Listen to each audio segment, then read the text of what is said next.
राजा दुष्यंत और शकुंतला की प्रेम कथा। शकुंतला एक सुंदर युवती थी। उसे कण्व ऋषि ने गोद लिया था। वह अपने पालतू हिरण के साथ वन में ऋषि के आश्रम में ही रहती थी। एक दिन हस्तिनापुर नरेश दुष्यंत वन में शिकार के लिए आया। उसकी निगाह सुंदर हिरण पर पड़ी। हिरण को देखते ही राजा ने उस पर तीर छोड़ दिया। हिरण पीड़ा से तड़पने लगा। शकुंतला उसे संभालने लगी। शकुंतला को वन के पशु पक्षियों से बहुत प्रेम था। उसके स्वभाव ने दुष्यंत के मन को छू लिया। उसने शकुंतला से अपनी क्रूरता के लिए क्षमा मांगी। शकुंतला ने उसे क्षमा कर दिया, लेकिन उससे कहा कि वह कुछ दिन वन में रहकर घायल हिरण की देखभाल करे।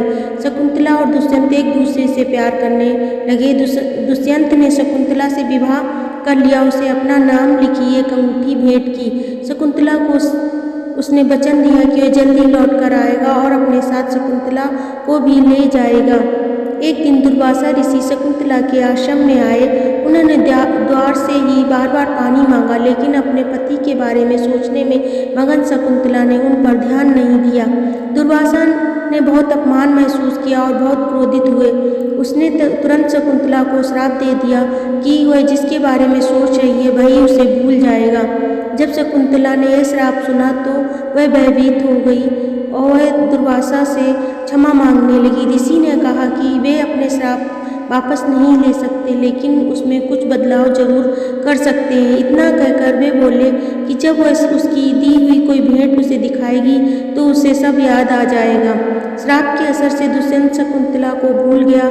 शकुंतला वन में उसकी प्रतीक्षा करती रही। कुछ दिनों प्रतीक्षा करने के बाद शकुंतला ने राजधानी जाकर अपने पति से मिलने का निर्णय किया। रास्ते में शकुंतला को एक नदी पार करनी पड़ी।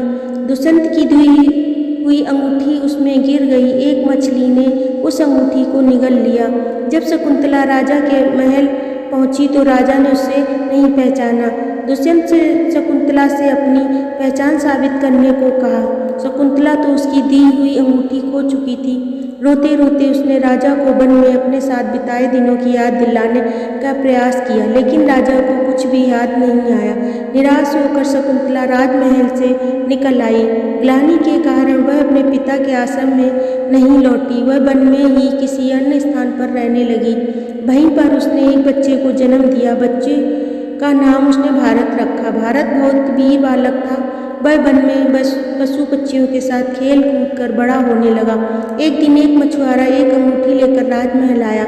उसने राजा को बताया कि उसे वह अंगूठी मछली के पेट में से मिली है। अंगूठी पर राजा का नाम लिखा देखकर वह उसे राजा के पास ले आया था। जब राजा ने वह अंगूठी देखी तो दुर्वासा ऋषि का श्राप मुक्त हो गया। राजा को शकुंतला की याद आ गई। वह तुरंत शकुंतला को लेने वन की ओर चल पड़े, लेकिन वह उसे वन में नहीं मिली। निराश होकर वह राजमहल लौट आया। कुछ और वर्ष बीत गए। राजा एक बार फिर उसी वन में शिकार करने गया। इस बार उसे वन में एक सुंदर बालक मिला जो शेर के बच्चे के साथ खेल रहा था। वह निडर बालक उस शावक का मुंह खोलकर कह रहा था, अरे वनराज, अपना मुंह थोड़ा और खोलो, मुझे तुम्हारे दांत गिनने हैं। राजा उस बालक के पास गया और उसके माता पिता के बारे में पूछने लगा। बालक ने उसे बताया कि वह राजा दुष्यंत और शकुंतला का पुत्र है। बालक दुष्यंत को शकुंतला के पास लेकर गया। दुष्यंत शकुंतला से मिलकर बहुत प्रसन्न हुआ। वह दोनों को हस्तिनापुर में ले आया और सभी वहाँ खुशी रहने लगे और भारत बड़ा होकर महान राजा